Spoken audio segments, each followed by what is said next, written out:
Hi, good evening. My name is Leanne and I'm with the Clovis Unified Family Resource Center, and I'd like to welcome you to tonight's presentation on twice exceptional children and how we can support them.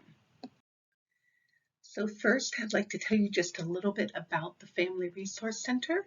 I apologize if you've heard this before, if you've been to our other webinars, but for those of you that this is your first time joining us, I'd like to tell you what the Family Resource Center does and how we offer support to families.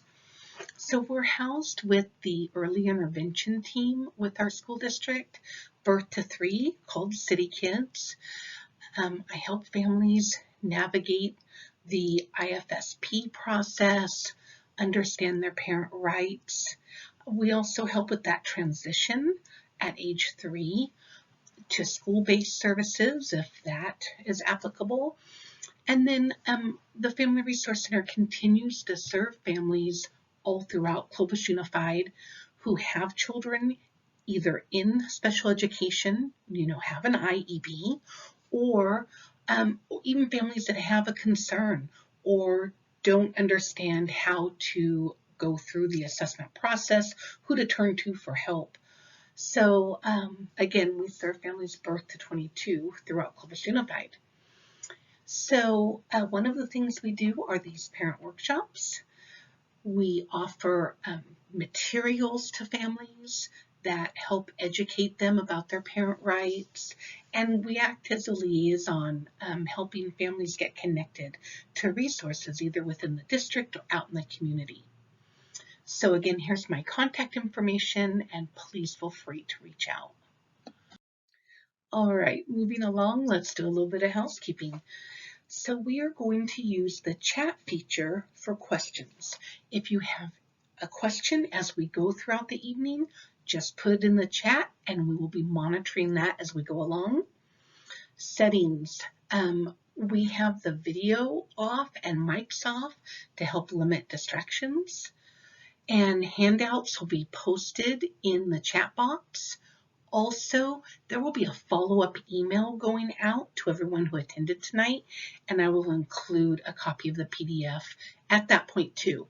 You do not have to print out the handout to follow along tonight, but if you would like to, just know that they're available. Survey. All right. Everybody's funded by grants, right? So if you could please fill out the survey tonight. It does help with our funding, but it also is that source of information for us to know, is this meeting your needs? What can we do to improve? What did you like? And so we value that feedback. So you will see a link at the end of tonight for that survey. And again, it will also be included in that follow-up email. Certificate of attendance. If you are interested in that, you will also see that in the follow-up email. It's blank. You'll be able to fill in your name. It will be sent to the email address that you registered with. And just a side note, this webinar is being recorded and you will be able to view it at a later time this week on the Family Resource Center YouTube channel. All right, this is the information about the Clovis Unified website where you can find information and resources under the special education department. That being said, if you are not in Clovis Unified, please check out your district's special education page. You might find really good information on there about your community advisory committee or different resources that are available. But again, if you are in Clovis Unified, this is where you'll find that information. And lastly, this is the disclaimer that this presentation is for educational purposes only. The views don't necessarily represent the position of the Clovis Unified School District, and nothing in this presentation is legal or medical advice. That being said, I'm so grateful for tonight's presenters. This panelist has a wealth of information to share with us, and I'd like to turn it over to them at this point. Let's get started. Thank you. All right, so I'm just going to go ahead and introduce myself. My name is Jeanette, and my colleagues and I are going to be walking you through TWICE exceptional education in the public classroom primarily. Leanne has just launched a poll, and I think we'll also launch it again as more people come in so that we're able to kind of know who is in the room and their familiarity with regards to TWICE exceptional. But in the meantime, I just wanted to let you know that myself, Junior Kanga, I live in Clovis, California, and my son is actually a child and student at Clovis Unified. And together with me are Bonnie O'Regan and Tina Glass, who are both educators in the public school system working with TWICE exceptional children. And of course, we're very privileged to have Dr. Susan Baum with us, whom we are going to introduce in more detail much later as she begins her talk on brains wired differently. So we're really excited about this day, and we're hoping that you're going to not only learn something, but have some great action items that you're going to go back and be able to implement where you are. So we're going to go ahead and start with our recap. And Bonnie, if you can just move to the next slide. So our agenda today is going to... Go ahead. We're just going to go through a quick recap because we did have this meeting back in August where we introduced the TWICE exceptional child and how you can be able to spot them in your classroom or in your home. And then we're going to dive into brains wired differently. And then we'll spend a little bit of time providing application points that you can be able to use that are easy to implement immediately in the public school classroom, as well as understanding the non-negotiable environments that are needed for these TWICE exceptional learners, which Dr. Baum is also going to be able to provide insight into. So we want to start out with a recap of who TWICE exceptional students are. A group of experts, including Dr. Baum, who we're so privileged to have with us tonight, came together in 2014 to create an operational definition of 2E learners that could be used nationally. The result was this definition: that 2E learners are students who demonstrate the potential for high achievement or creative productivity in one or more domains, and who manifest one or more disabilities as defined by federal or state eligibility criteria. These disabilities and high abilities combine to produce a unique population of students. The figure shown here shows how green is a mixture of yellow and blue, where TWICE exceptional students are a mixture of their strengths represented by yellow and their challenges represented by blue. Green represents the intermingling of these advanced abilities with their challenging disabilities. We reviewed the characteristics and traits of 2E children from the lens of butterflies. Although they are the same core similarities, they're all different. There are over 17,000 species of butterflies. The only common characteristic of butterflies is colors, patterns, and the ready to fly. They all undergo metamorphosis, just like our students. And just like the many shades of green, there are many shades of TWICE exceptional learners.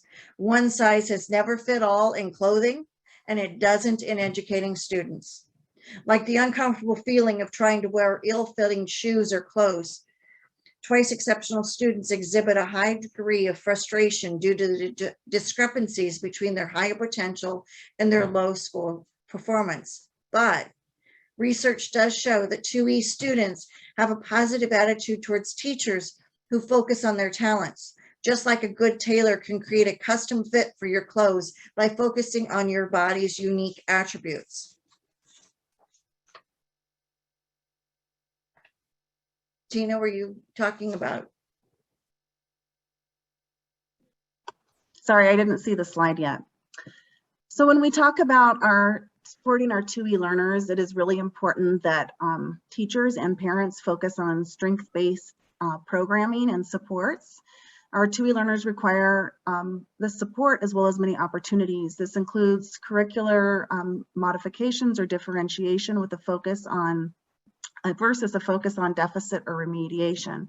We see too often when there's such a focus on disabilities and what kids can't do and on just their challenges, kids tend not to thrive, and we want to ensure that their strengths are nurtured and that they can meet their full potential. And we can't ignore the weaknesses, but we want to make sure that we're primarily paying attention to those strengths while simultaneously supporting the areas of challenged. So altogether, this is a strength-based, talent-focused approach with dual differentiation. So when we talk about spotting our 2E learners in the classroom, these are some of the domains that we looked at before. Giftedness can be in any of the following domains: intellectual, creative, artistic, leadership, and academic. Knowing that no two 2E children are alike, strengths may include advanced problem-solving skills, high creativity, very vivid imaginations, which could oftentimes manifest in artistic ability, advanced ideas and opinions, superior vocabulary, sophisticated sense of humor, or a special talent or consuming interest. When we see masking is when the challenge kind of covers up the strength, or the strength covers up the challenge, and kids are kind of somewhere in between, frustrated, not being able to excel in their areas of giftedness. So you could have a child who's struggling with reading, which could manifest an inconsistent academic performance. You could have a child who's having difficulty with organization and planning, but has exceptional verbal abilities and conversations and thinking. You could have a student who's struggling and frustrated and experiencing a lack of motivation, but oftentimes this is a result of boredom because they aren't getting the challenge that they need. We sometimes see our 2E learners as easily frustrated, a lack of engagement in all areas outside of their particular interests, sometimes argumentative or opinionated.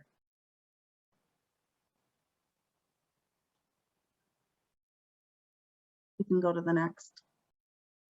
I'll go ahead and introduce Dr. Baum in a lot more color, just so that you can understand her expertise in twice exceptional education. She is the director of the 2E Center for Research and Professional Development at Bridges Academy, which is a school for twice exceptional students. And she's also the provost of the Bridges Graduate School of Cognitive Diversity in Education.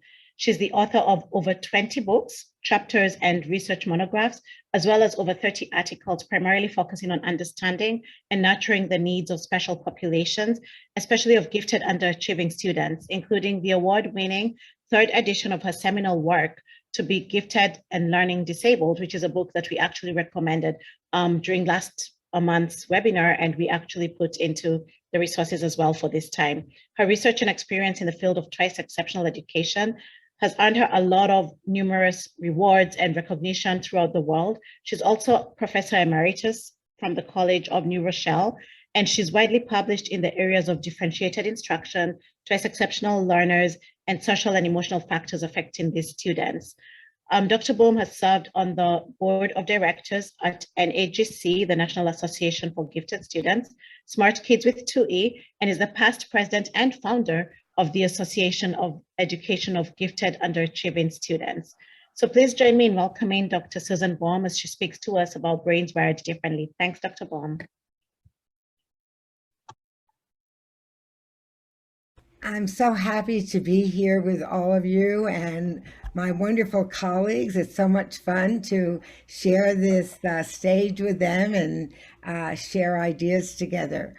Yes, we're going to build on the information that you've learned over the last couple of weeks and summarize so nicely to start us off. I'm going to share a screen, and I don't know how the interpreter is going to do with these film clips, so do your best. Good luck. I hope it's not, I'm not surprising you that I have some clips of kids talking. Okay, let me see if I can share the screen. It's not. Okay.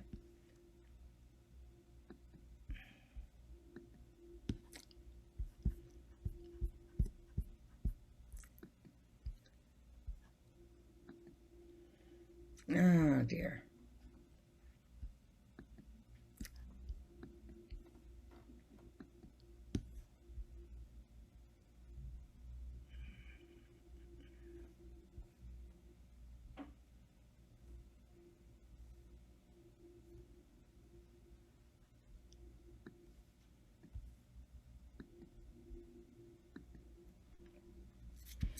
All right, so we're going to talk tonight about kids whose brains are wired differently and what that means. So I like to call it cognitive diversity and gifted education, and the dilemma of the gifted child with a uniquely wired brain. And so we talk about, what do we mean by that? You've been hearing about these twice exceptional kids, and some of you may be parents of those wonderful children, and some of you might be here because you are working with these kids in a school setting. But I think what I'd like to start with is letting the kids themselves, those kids that I work with at Bridges Academy, tell you what they think 2E is as a jumping off point for where I want to go with brains wired differently. So let's take a listen.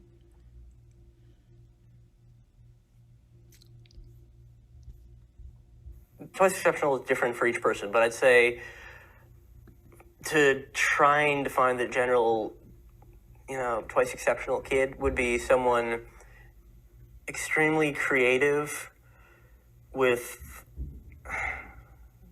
a lot of drive to do whatever they set their mind to.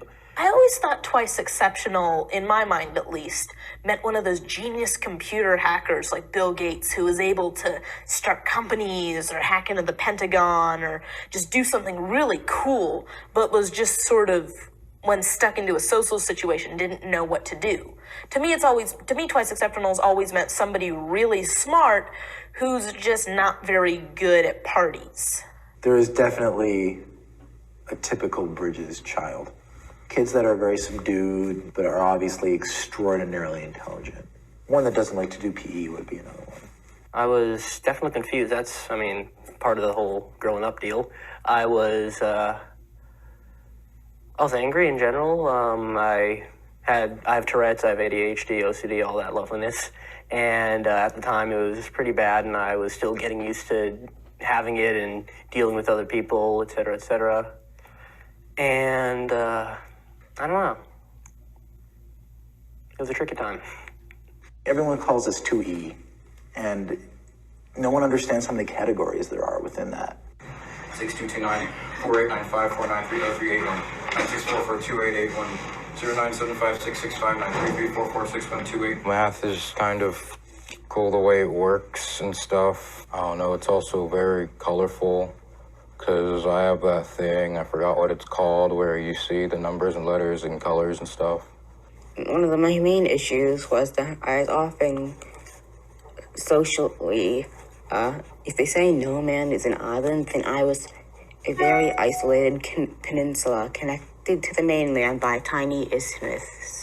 All the kids would play handball against the thing, and when I wanted to play, I'd just go up and stand there with the handball. I wouldn't know how to join in, and it's like these basic social skills that other kids were born with, I didn't have. I didn't know what I was supposed to do. I didn't know. It's like they tell you, look me in the eye, and I'm like, which eye do you want me to look at? So these are the kids and their own information about what it is that they think twice exceptional it is. And as that wonderful metaphor of the butterfly pointed out, these kids are as different as they are alike. And they're made up of different combinations of many different brain wirings, if you will. We looked at their gifts, different kinds of talents, different kinds of challenges, which makes each one of them unique and each one of them complex. And so I want to talk to you about what does this look like? What is this complexity that we talk about? We talked before, done very nicely, that all these kids have some kind of gift or talent or advanced ability when compared with their peers in some area and some challenge in another. And that's, again, the yellow and blue metaphor that was talked about with you previously. And again, when yellow and blue comes together, we find out that these kids are really green. Now, it's important to understand when we use the metaphor of green that these kids don't leave their strengths on the front door when they are working in a special education classroom or getting remedial support. They bring that gift right along with them. Likewise, if they're put into an advanced class, they don't leave their challenge at the door. That comes along with them. And depending on the kind of environment and the demands that are being made for a particular child, they... Susan, I'm sorry to interrupt you. I think your slides haven't advanced. They haven't. No, it's still showing us your very first slide 1. And you never saw the video? Correct. We just heard it. And some of the I saw a comment that the panelists were saying that that they couldn't hear the video, so maybe the sound wasn't shared when it played. No, I thought we tested it and everything was working. I was able to hear it. I don't know. Right, I could too. People, okay, we'll get another comment that they heard the video. Okay, good. Thank you. I don't know. Let's see if it advances. It should be advancing. I don't. Let's see what happens. Let's try again. I'm gonna open it again.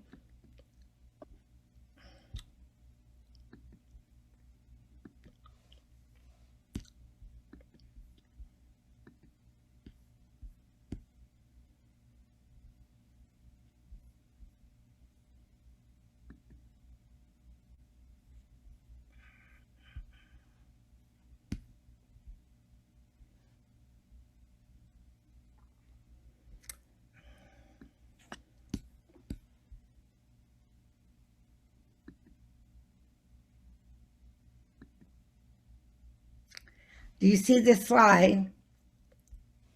Is it advancing?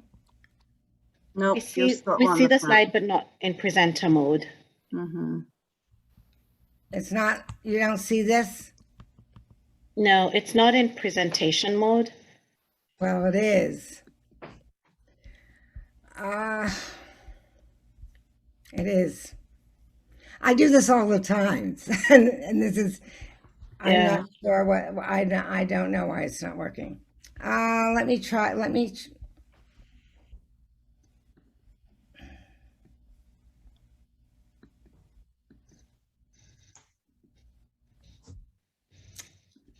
Did you want to share it with me, and I'll share it from mine and advance it for you? Will that work or not? No. While we're waiting, let me launch the poll again, and that will give Dr. Baum a few minutes to figure this out, okay? And again. Let's see. And we can figure out who all is, excuse me, who all is joining us tonight.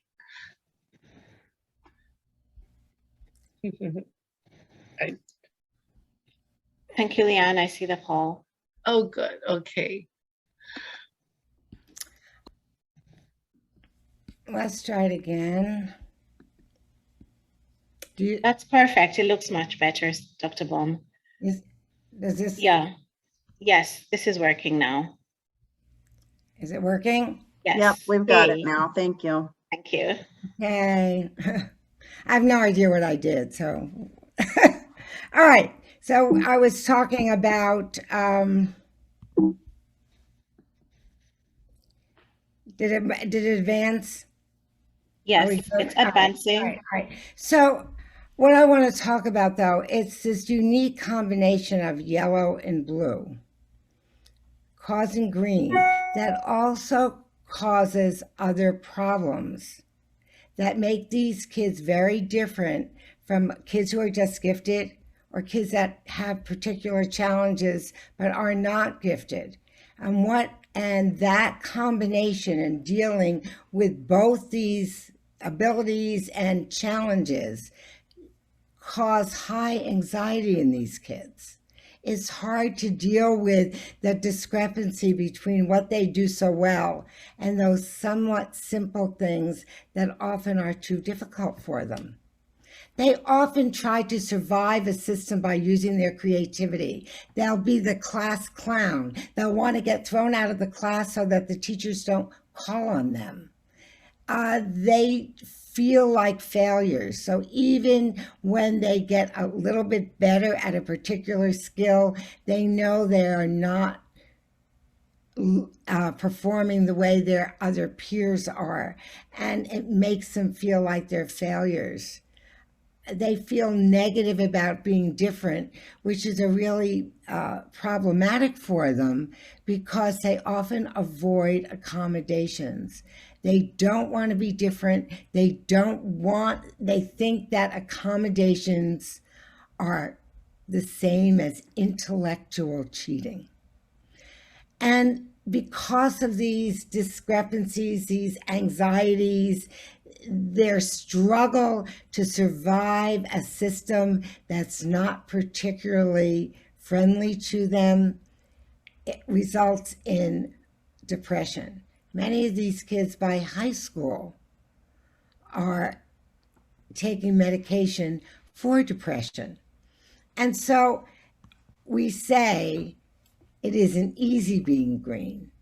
And it isn't. The complexity is perplexing, to say the least.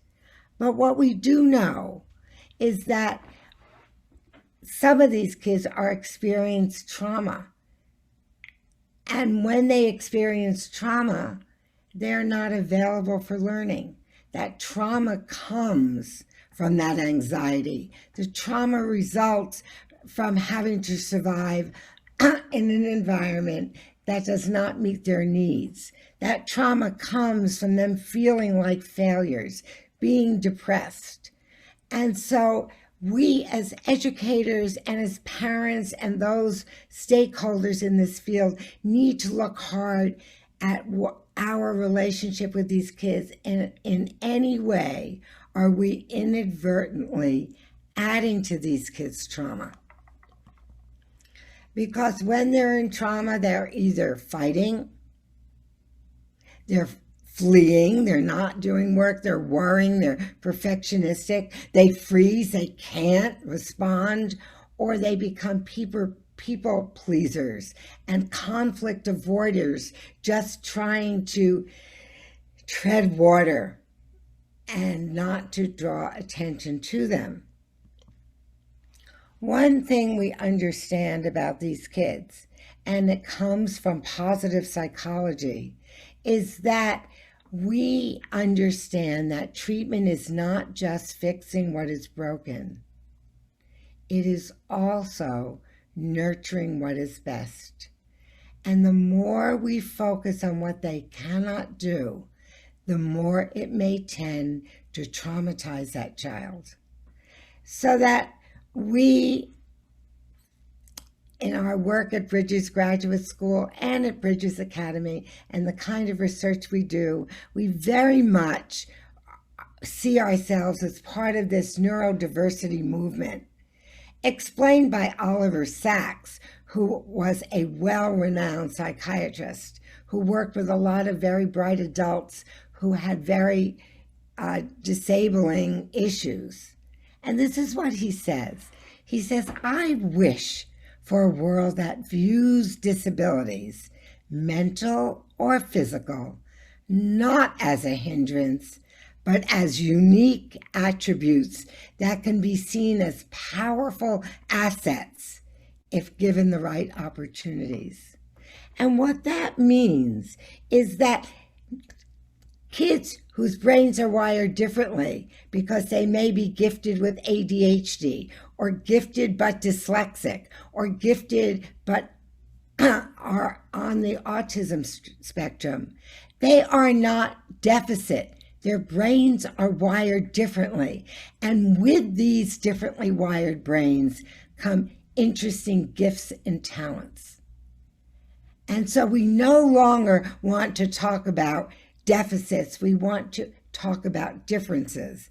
And I would like to play again a clip for you. Some of you might not be able to see it because your computers aren't set up for it, but most of you should be able to see it, if not listen to it. The first clip I'm going to show you are of two children who are very gifted, but they have dyslexia. Let's see what that looks like. How does your brain work?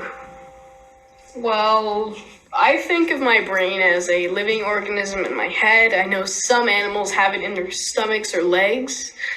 That's pretty freaky for us, but I like to think of it metaphorically and psychologically as this sort of thought train and an oil drill, but it's sort of drilling out facts and information.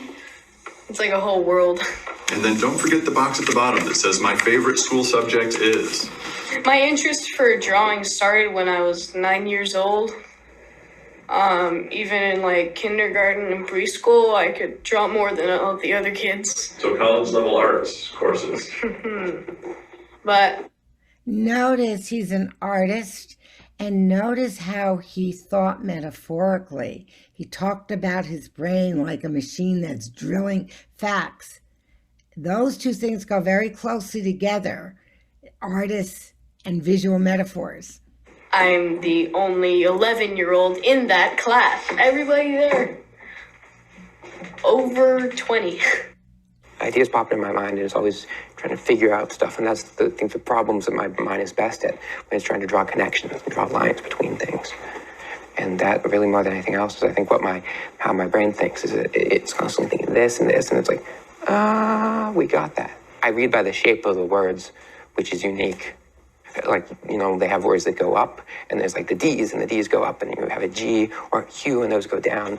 Then you have like O's and A's for little things. So I never learned the correct spelling for so many things. I can recognize the word computer, I can recognize the word, say, like, ambidextrous, but I would be lost how to spell that. And I've argued that constitutes dyslexia in some form, because I know what they say when, like, words shimmer. So the thing about education is that people have said stuff like, Steve Jobs had this or this, and they're still measuring education in terms of how many years of college you went to. But that's not really the thing, because people are different, like those ads they showed you back in kindergarten or something.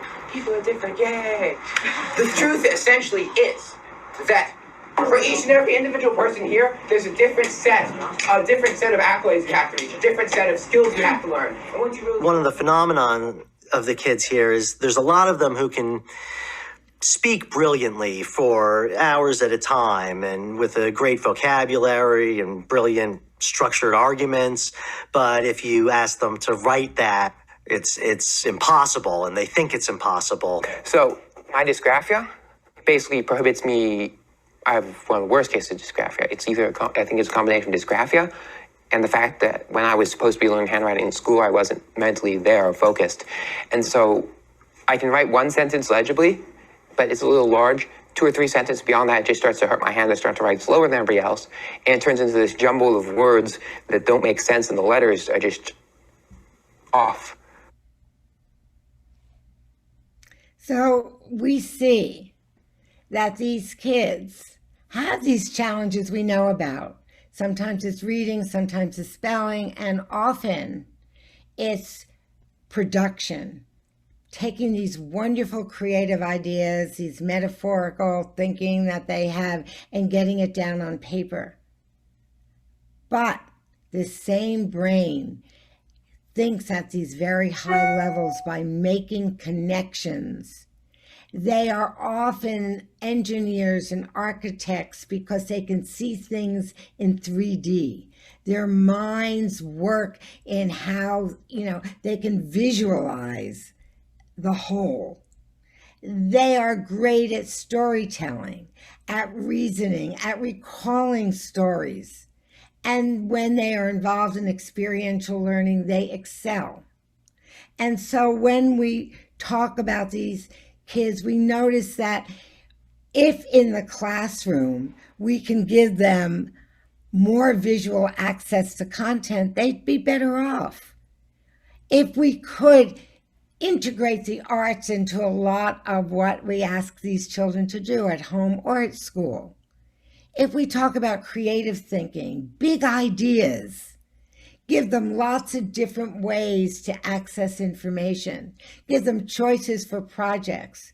If we could do more of those things, these kids would be able to thrive in a classroom.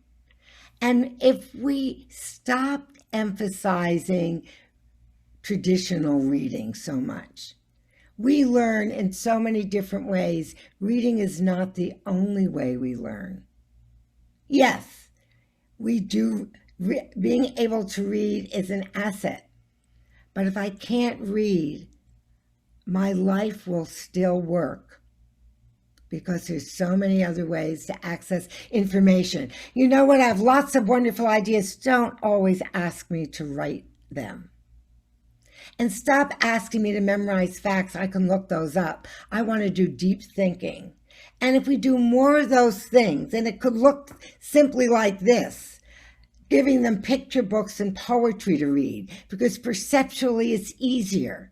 And it gives great images and metaphorical thinking. And those words from Emily Dickinson, while they're at a first grade level of reading, have a lot to offer in biting into it and comprehending. There are many picture books of great poets' works where we can introduce kids who are dyslexic and might not be able to read to the whole idea that their gifted mind craves. What is an onomatopoeia? If we can let them do research as a historian, by doing looking at this photograph and researching when was this picture taken? What direction are the people facing? If we give them visual clues so they could use their high levels of reasoning. If we give them Legos so they can build their stories and build a context for writing. If we allow different kinds of projects. This young man, dyslexic, 8th grader, built this ride not from directions, from his own vision. And he says it goes around 27 times because he set the gears that way. If we let them use cartoons to represent things, the different elements in the periodic charts. If we use technology that gives them access to programs like Voki, Animoto, and other things that are going to give them a way to get their ideas, their rich, wonderful ideas on paper, how much better their world would be. If we can look at dyslexia as an ability within the sensory mechanism of their nervous system to perceive the world with a multi-dimensional view. When properly trained and informed, a dyslexic can use their natural abilities to shift perceptions, enhance creativity, refine thinking, and improve physical performance. If we stop saying, when you read perfectly and your handwriting improves, your world would work. Because folks, while we want them to improve, especially in their ability to decode and understand, we cannot put these wonderful gifts on hold and not give them access to learning just by looking at how their brains are wired. So let's look at another type of child. And these are kids with ADHD, and they're highly My gifted. brain runs at a gazillion miles an hour, thinking of every possible way that something can work, and every possible way that something can go horribly wrong. A phonological disorder means I spell like it sounds. So I am absolutely terrible at spelling. In public school, I asked a teacher how to spell quiz, and he said, "Maria, you don't spell quiz, S-T-U-I-P-D." And the assistant principal walked in, and I thought he would do something, but he just sort of laughed.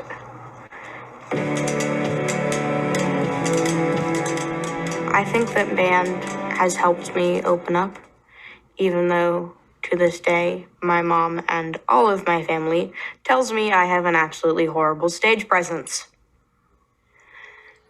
But Chris Wiebe told me that apparently in the 80s and 90s, it was really popular to have a drummer or bass that's a female that looked absolutely miserable to be on stage. So I'm going to just continue to look the way I look because smiling on stage makes me uncomfortable.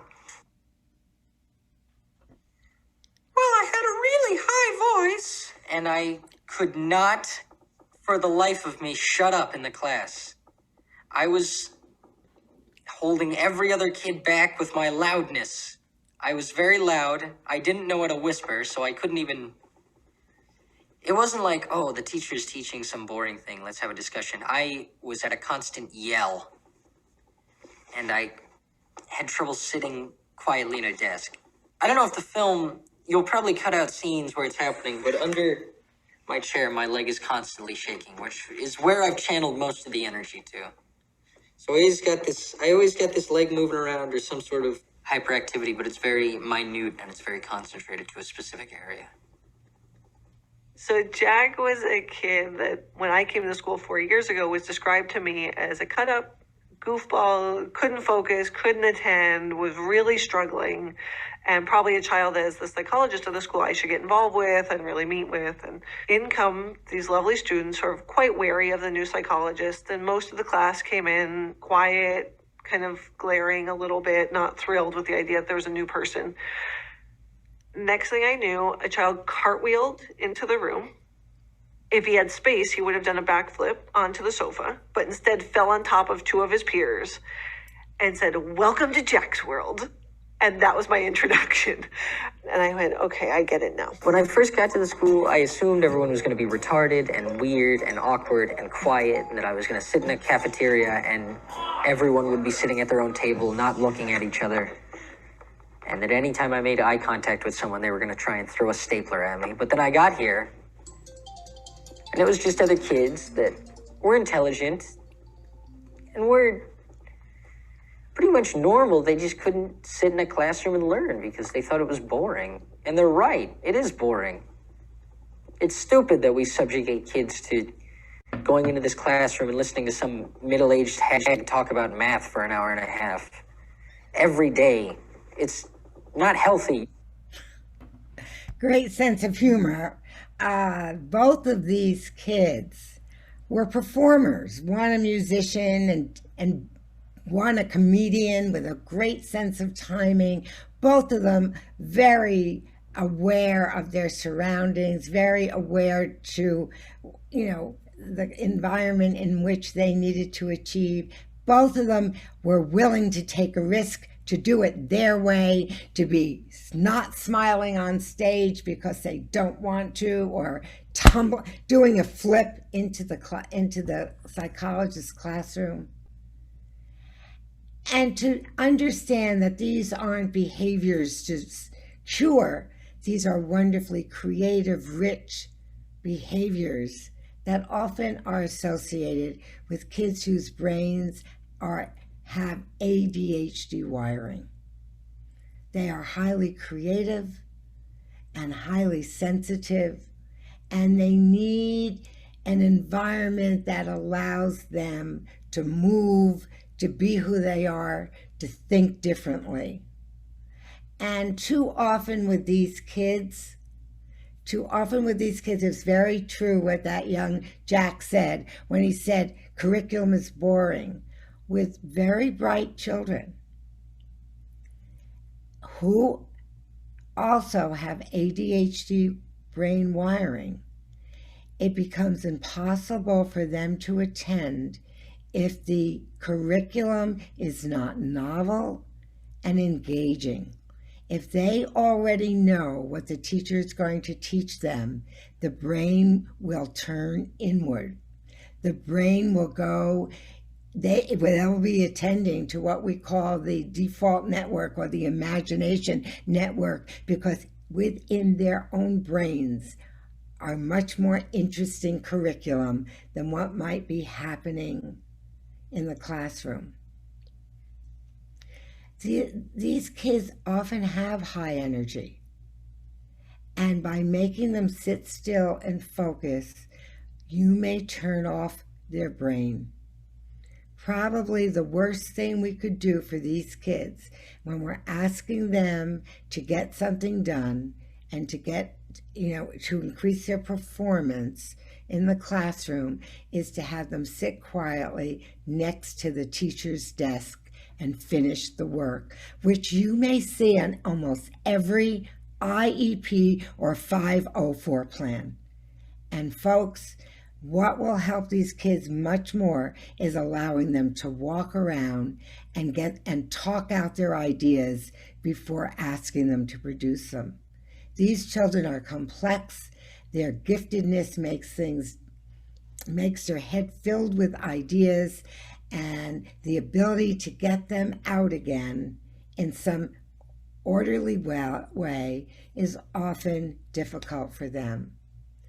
Instead, if we as teachers or parents figure out a way that they can move around, how do we get performing arts into their lives? Do we use creative thinking, thinking of more than one answer, giving them lots of different opportunities to figure out how they might want to get an assignment done? Are we boring them by being too repetitive? Do we give them projects to do? Asking ourselves, how long am I making them sit? How much writing am I requiring? How much reviewing are we doing when they don't need it? Are we paying attention to the fact that the ability to attend is related to how old the children are? Are we making them sit too long without moving around, without doing an activity? We need to think about those things. I like this. I'm not going to do it with you, but we talk about getting the kids' brains going and working with little kids, and many of them were active. We did a pre-writing activity for Halloween, having them dance to the Monster Mash. I'm not going to play it for you. Instead, I'm going to show you little kids doing this, and we have them move like monsters, and each one has a term as being the monster we're following. And then we pick the best monster, and that little guy is very hyperactive, a very highly creative, hyperactive youngster who is had the best monster moves in the whole class.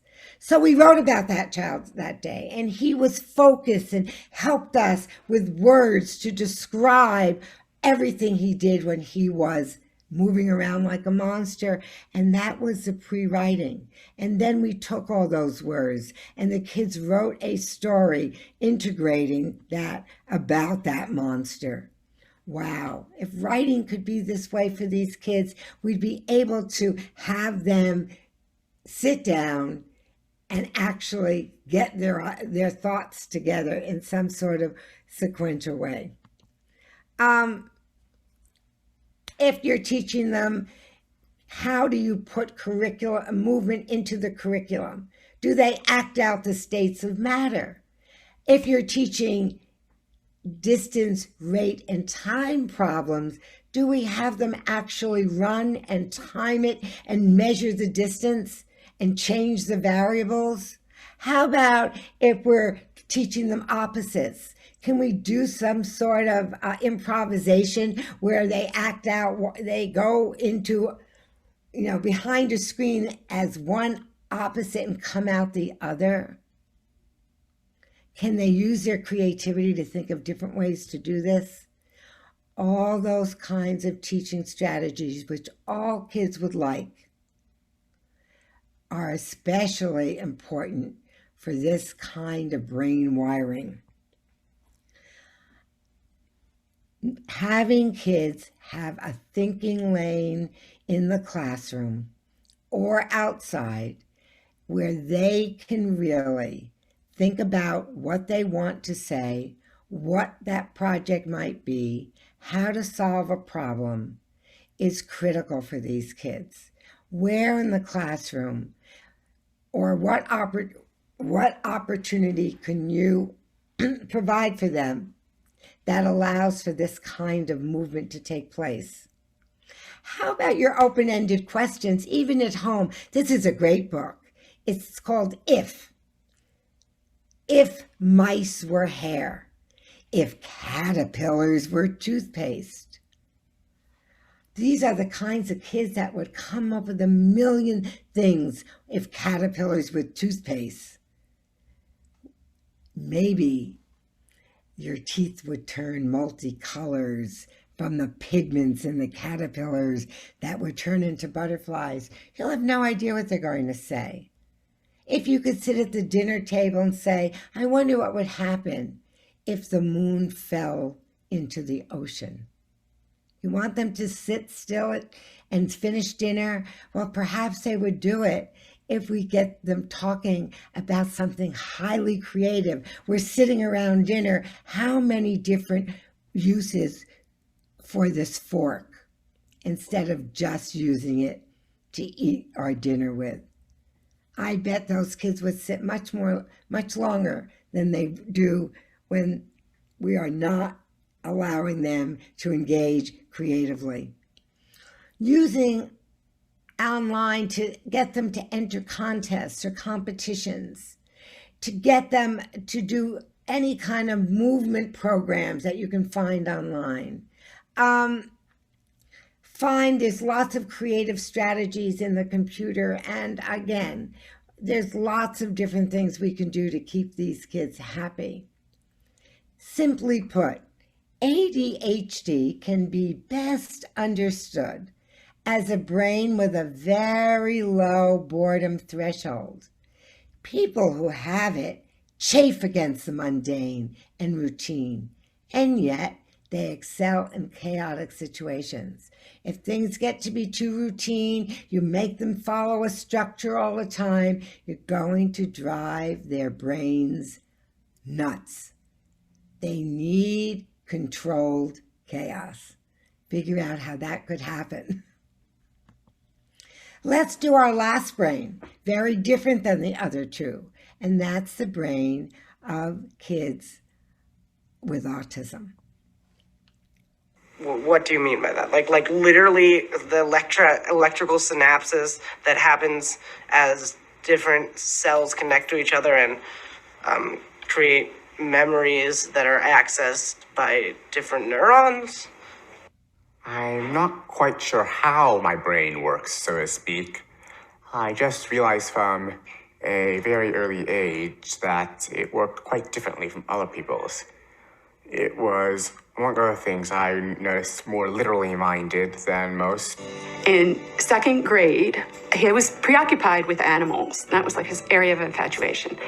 And they had a unit on camouflage. He loved this unit, it was great. And then they had a worksheet to fill out at the end and had all these questions and answers. And the last one was, what did you learn from this? My son, with incredible honesty and concreteness, answered, nothing. I knew it all already. And like the teacher put like check minus. And then, we were like, wait a second, like this kid's just being honest. And the teacher in the interview with her, she said, he's an affront to my authority. And you kind of looked at it like, wait, he's 7, he's in second grade. Like I can't believe this. I tend to be socially awkward. I always have been at the school, just saying the wrong things or not understanding memes or jokes. Because mind you, although I do spend a lot of time on the internet, the problem is I spend the time looking at World War II documentaries and others, the Cold War documentaries. So much so that I don't understand modern pop culture. It just passed me by. See, when I was a kid, I thought things were simpler. Like, say, morals would be black and white. There was good guys and bad guys. But I feel a little bit saddened because, as I've seen through my own research and what I've been taught at school, it's just that world can sometimes be a dark place as much as a happy place as well. And it's just there's as much evil as there is good, and it's tough. It's tough. Like, you know, to have your idealism kind of sapped like that. What a different kind of brain. How concrete, how literal, how they can deal so easily with honesty. And how they are, experts in particular areas of their own passion. They're so knowledgeable and they have these deep interests. And they might not be able to grasp the big picture or do a lot of inference, but they're great with nonfiction. Why don't we value nonfiction as much as we do reading a novel? They could be socially awkward, lack social skills, but they are empathic and they would do anything for you if sometimes they just feel awkward about initiating that kind of relationship. They do need predictability, unlike the child with ADHD who would rather have novelty. These are the kids who need to have things more predictable. But with that predictability comes a sense of logic. They can make very good decisions. They can think logically. They can help other kids with what the rules should be, how to play a game, how to do a math problem. They have a great gift for details and facts. And so we need to create a different kind of environment for this type of brain wiring so that this kind of wiring can also thrive. We need to think about the sensory overload in the classroom. Let's have more quiet zones where they could put their headsets on. Let's honor the idea that they could come up with the best fact sheets, perhaps the best graphs, with all the and include all this wonderful detail. At Bridges, we have a competition called Robotics First, and we have the 8 kids with ADHD and dyslexia come up with the greatest creative ideas for the robot they have to build. But who adds the detail? Who's the ones that know how to get it to work? Who's the ones with all the patience to produce the most wonderful creation? And those are the kids on the spectrum.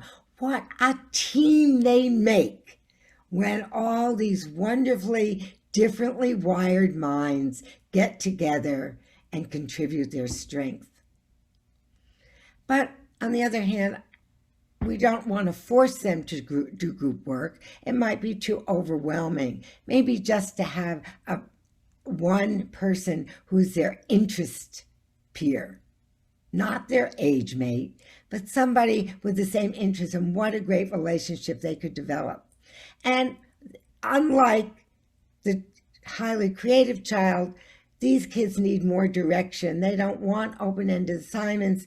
They're comfortable and secure with the more directions, specific directions you could give them. And so my example of what works well in school for these kids, and maybe even if you're at home, you've ever taken these kids to a museum, you know what they like. They like a lot of stuff around a topic, stuff they can touch, explore deeply. This is an interest center on the human body. Look at all the different kinds of things that are available to the children in this center.